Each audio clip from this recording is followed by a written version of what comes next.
Good evening, everyone. Good to see everyone here. Certainly encouraged that some came quite a ways to be here tonight.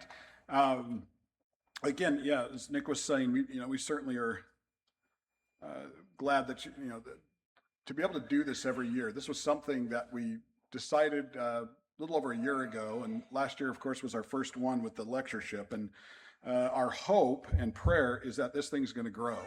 And it was, and we did this as a way to really try to, to build bridges and just really to start networking with all the congregations in Northern California. There's some really strong churches up here and great brethren, and to be able to also, to start connecting is just such a great thing. And so the more, certainly the more the better. Just really quick, make sure if you did not fill out a form at the sign-in table to do so. Your names are going to be put in for giveaways that we have. Apologetics Press has donated quite a bit of material to us this year. And so we're going to be doing it as giveaways to everyone. And so if you would like to see if you can get something from there, put your name in. All of that's going to be done tomorrow. Now, we're going to have two different giveaways tomorrow. We're going to have one right after lunch, and then we have some bigger stuff that they have donated at the end of the day for those who stay. And so you're going to want to be here for that. We do have one giveaway tonight that I think we're going to do, and that is the truck that you see out there. Churches of Christ Disaster Relief is here. Dale Lindsay, who does an incredible job with them, and they've helped so many different people with, during catastrophes and so forth.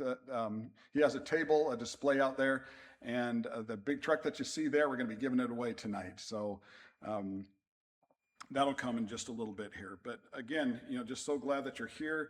As mentioned, Central Congregation, I'll mention a lot of this tomorrow morning as well. Central Congregation is providing all of lunch tomorrow, and so we're grateful beyond measure for them stepping in to do that. And they've worked extensively, and I think they have people down there even working tonight, getting everything set up. The theme that we chose with this is one that as soon as, I can't remember the one it might have been Matthew Threlfall who came up with the theme. And as soon as we started, asking some of the area preachers, by the way, the preachers that that you're going to be hearing throughout this whole thing this is a labor of love for them. No one is getting compensated monetarily at all. These men stepped up. The women, Rachel, who's going to be teaching the women tomorrow, stepped up, and we're doing this just as a, to connect. And so certainly grateful for all of the men that have decided to take part in this and to participate. But everyone, jumped on board with this theme. And it's such a great theme and so many different places that you can take it as well. To be alive in Christ. I want to start this out tonight by really sort of setting this up and setting the tone for all of the different lessons that we're going to be, we could not be alive in Christ unless Christ is alive himself. We'd have no hope. And this whole, it would be completely irrelevant to even, to think of such a thing. And, when you think about Christ being alive, our minds probably go to the resurrection. And I want to hit some things on the resurrection tonight, maybe not what you normally hear, and hopefully this will be a little bit different perspective on it. But when you think about the resurrection, though, this is the greatest testament of the Christian faith to prove that Christ is alive, the greatest evidence. If you can show the resurrection was in fact true, everything else really kind of falls into place, because there, no atheist is going to be able to answer it. And of course, there's so many people that they try to combat Christianity. They stand opposed to it, and they try to really upend it on a lot of the key ideas about the Christian faith. Genesis is a big one that they go after. Because if they can show that Genesis is not a literal book, a lot of people say, well, it's kind of an allegory, or there's a lot of holes in Genesis. And you think of the very first book that we have in the literary part of our Bible. Of course, it's not the chronological.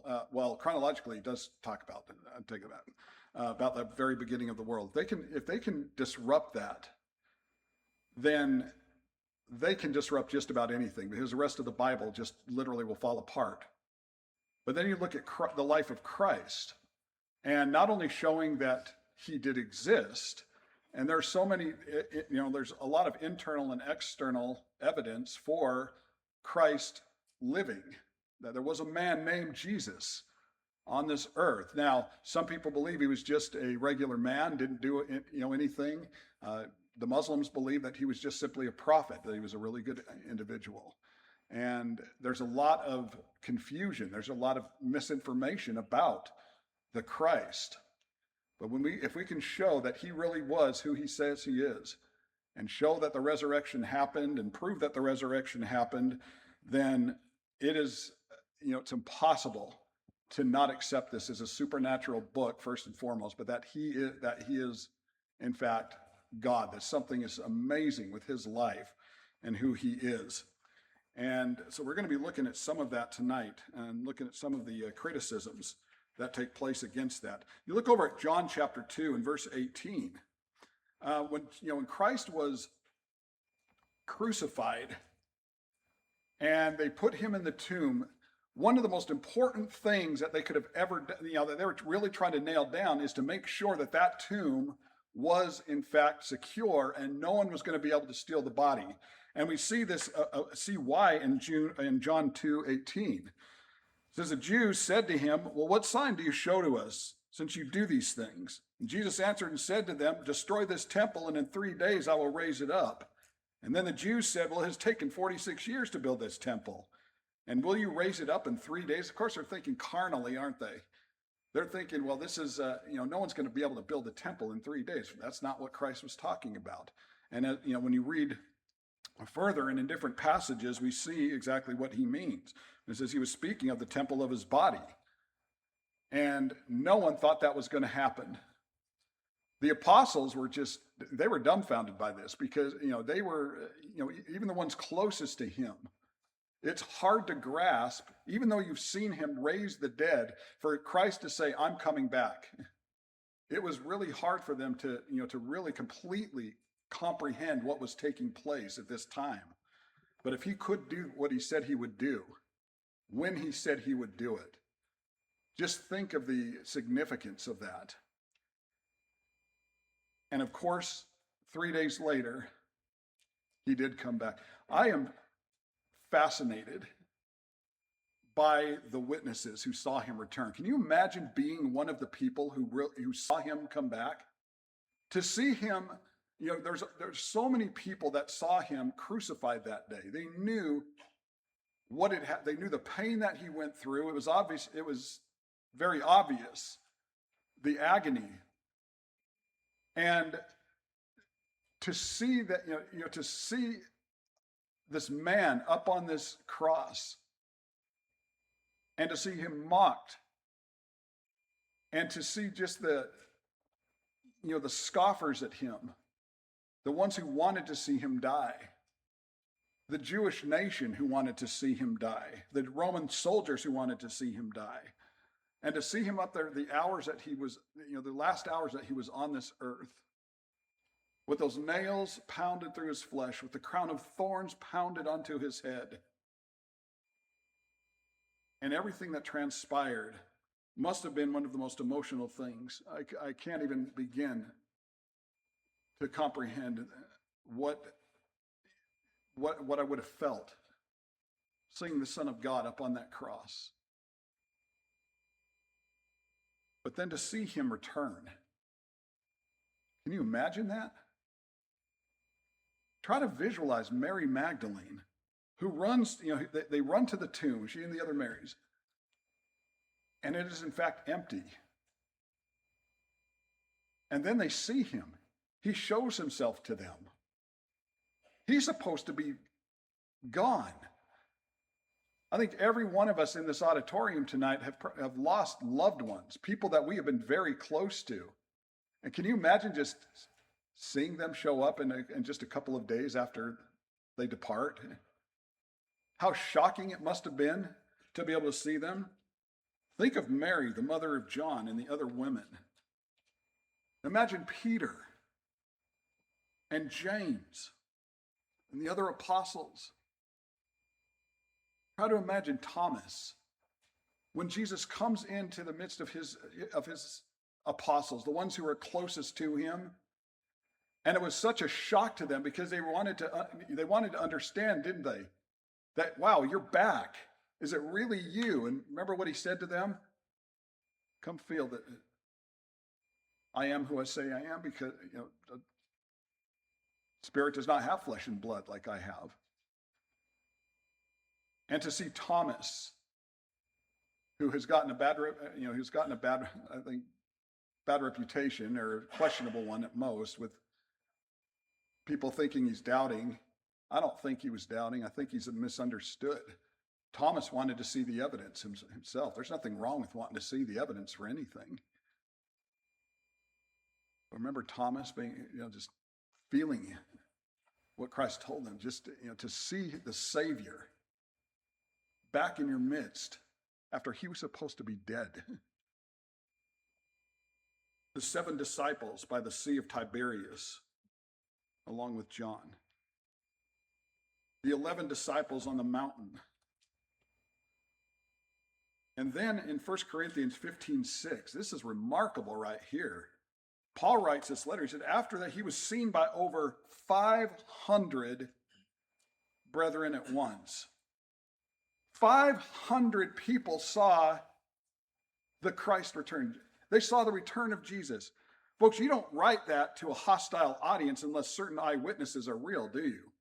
Because remember, they wanted to keep him dead. Because if they could keep him dead with everything that he was saying and everything people were claiming, they just destroyed his disciples. They destroyed everything that Jesus set forth, everything that he was teaching, everything that people believed. They just crushed it if he was still in that tomb, because he didn't come back like he said. You don't write this to a hostile audience unless you know that the eyewitnesses are real. Paul put his reputation on the line when he wrote this. I mean, you think about this, any of those 500 people could have been questioned, couldn't they? Well, I don't know who they were. I don't know their names. I don't know their background, but 500 people saw him. That we know. And any one of them, you could have interrogated. Did you really see him? And any one of them could have told them, nope, didn't really see him. It was all fabricated. And if Paul was lying, don't you think they would have crushed this immediately? But no one did. One of my favorite appearances by Christ is found in Luke chapter 24. In Luke 24, we have a really interesting situation right here. It says, now behold, 2 of them were traveling that same day to a village called Emmaus, which was 7 miles from Jerusalem. So we have these 2 individuals that are, you already got it up there. Okay, thanks. This, by the way, what you're looking at up here is a photo of the road that would have led from Jerusalem to Emmaus. I'm thankful to my good friend John Moore. He's the one that provided this. And John, if you haven't seen his work, make sure you do so. He's been over to the Bible lands a lot, and the footage that he takes and the articles that he writes about it are incredible.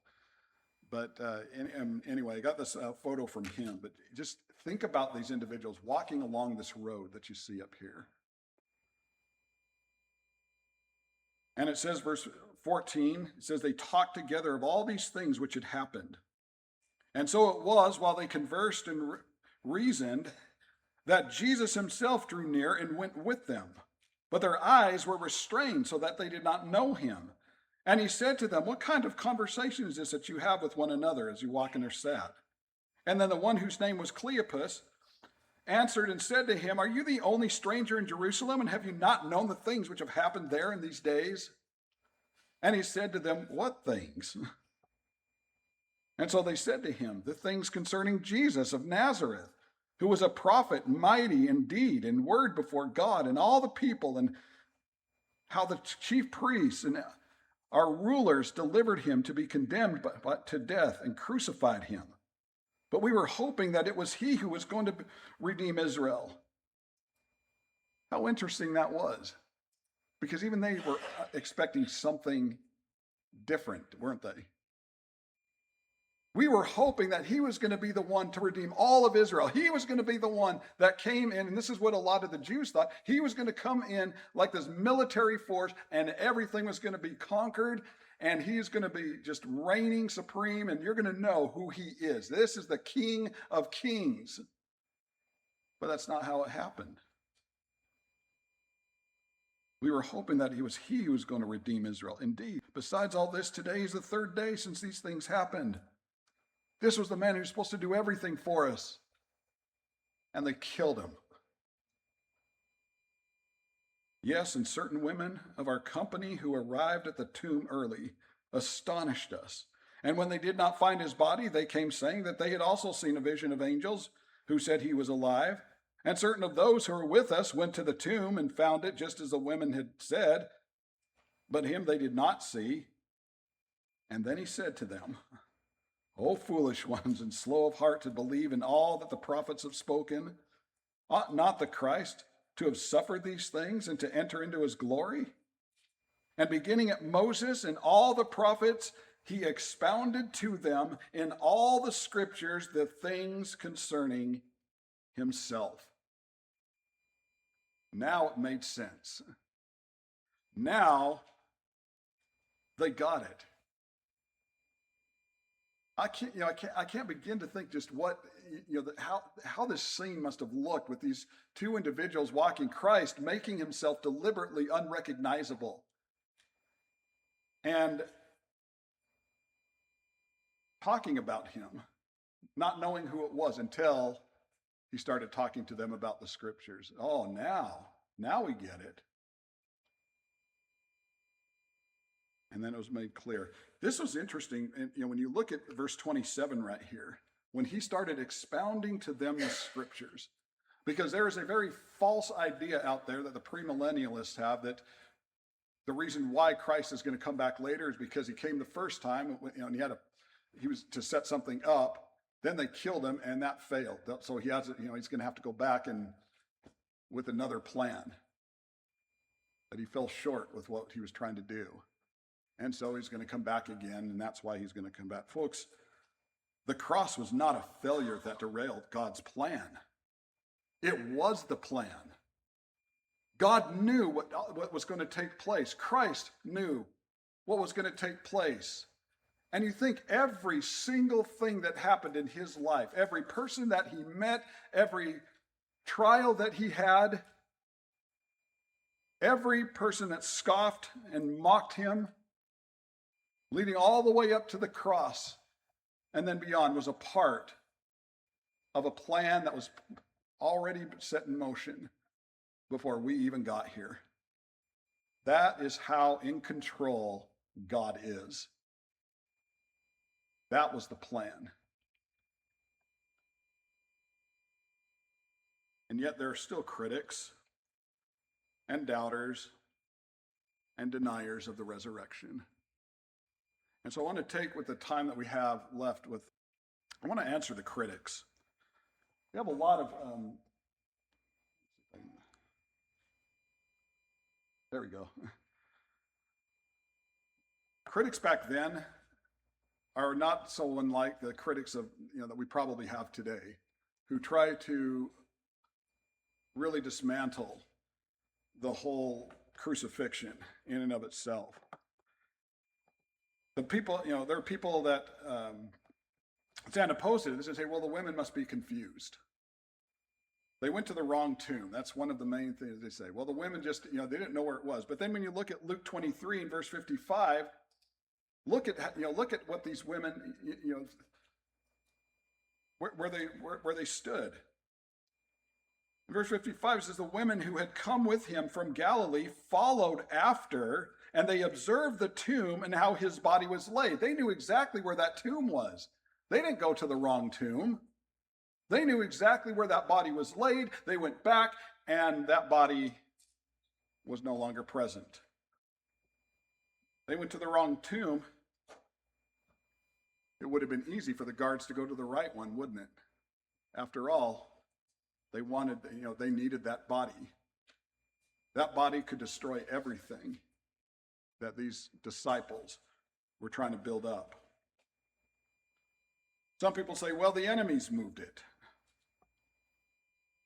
They're the enemies. Now you look at Matthew 27 and verse 66. It says, so they went and made the tomb secure, sealing the stone, setting the guard. When you look at Matthew 27, read the whole thing, the passages before and after this. It's really interesting how meticulous they were, setting, making sure that the tomb was guarded so that no one could get in. And when we see this in verse 6, it says they went and they made it secure. They sealed it with stone. They set the guard there. In other words, the guards that were put at that tomb, their lives were on the line. Remember the Philippian jailer? What could happen with if a guard did not do his job? Not the same circumstance. It wasn't a prison. But the Romans took their guards and these occupations very seriously. These guards could have lost everything, including their lives, if they lost that body. They did everything to protect it. They wanted it sealed. The body was what leaders needed to expose Christ as a fraud, the way that they were hoping. Okay, so it couldn't have been the enemies that moved it. So it must have been the disciples that moved it. Until you read Matthew 28 and verse 11. It says, some of the guard came into the city and reported to the chief priests all the things that had happened. And when they had assembled with the elders and consulted together, they gave a large sum of money to the soldiers, saying, tell them the disciples came at night and stole them away. So they were saying, first off, they said, well, go tell them the disciples did it. Let's make that up, because they were, remember, at this time, they're urgent. It's urgent to try to, provide that body. And since they couldn't provide it, they had to, they had to scrape for something. Okay, tell them the disciples came and stole it away. But that didn't work, because one of the things they said is, well, tell them that the disciples did it while we were asleep. Okay, so somehow they broke they came in while these guards were sleeping. They broke the Roman seal. They silently rolled the massive stone away from the mouth of the tomb. They took time to unwrap Christ's body. They took time to lay out his clothes and fold them up. We see this in John 20:7. They had time to carry out the naked corpse without waking anyone. And how would sleeping soldiers know who stole the body anyway?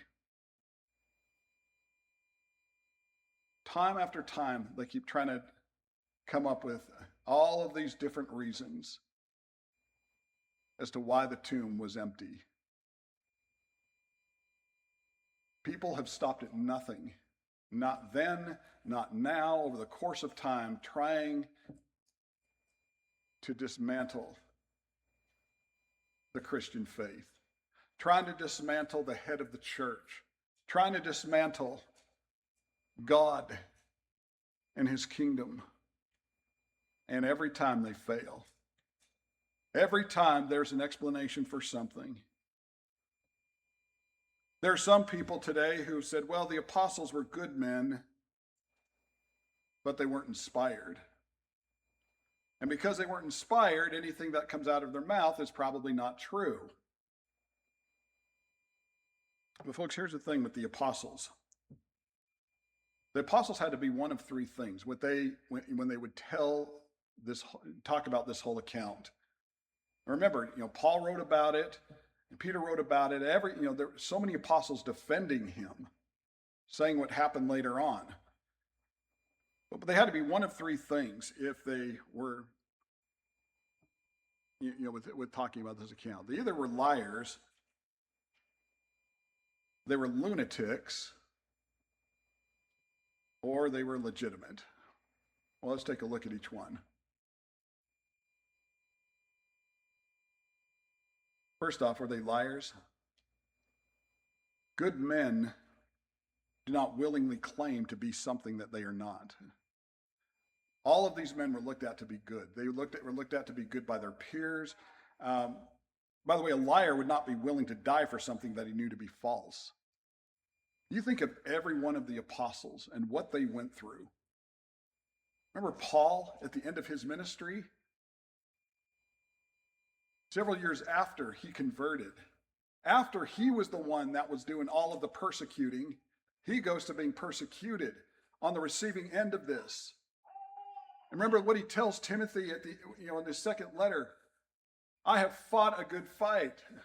I have kept the faith. And now I become a drink offering. Paul is at the end of his, and he knew it. He knew that this was it. There are several times during his ministry when he probably thought it was it. I'm sure that the jail in Philippi was one of those.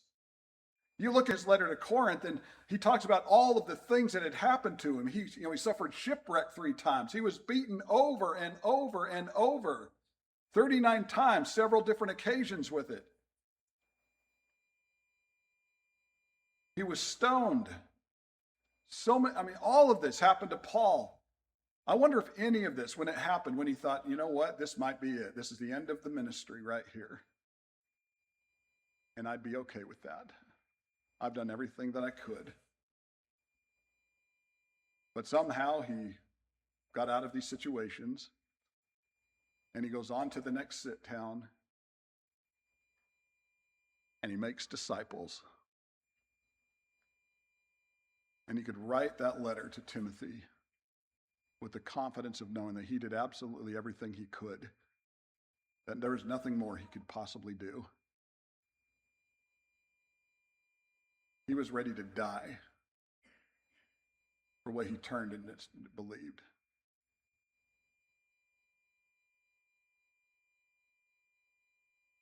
A liar would not be willing to do something like that. Why would they? There's got to be a point. Remember, the early Christians in the first century, they were usually given an ultimatum. You either you renounce Christ, you get to live. You don't, killed on the spot. And there were a lot of different ways that the Romans knew how to torture people. All they had to do was say, you know what? Yeah, I'm lying. I don't believe in this. I don't believe what happened. But they stood up for what they knew was the truth. You look at Peter, who was there. You look at all of the apostles who were there, and then you start looking at their lives and the way that they ended. Liars aren't willing to die for something that they know to be false or believe it. People don't suffer beatings and prison and execution if they know that they just invented it. There comes a breaking point. So they were lunatics. Except that all the apostles told the exact same account. None of their stories changed. Every one of them talked about who Christ was. You look at 1 John 1:1,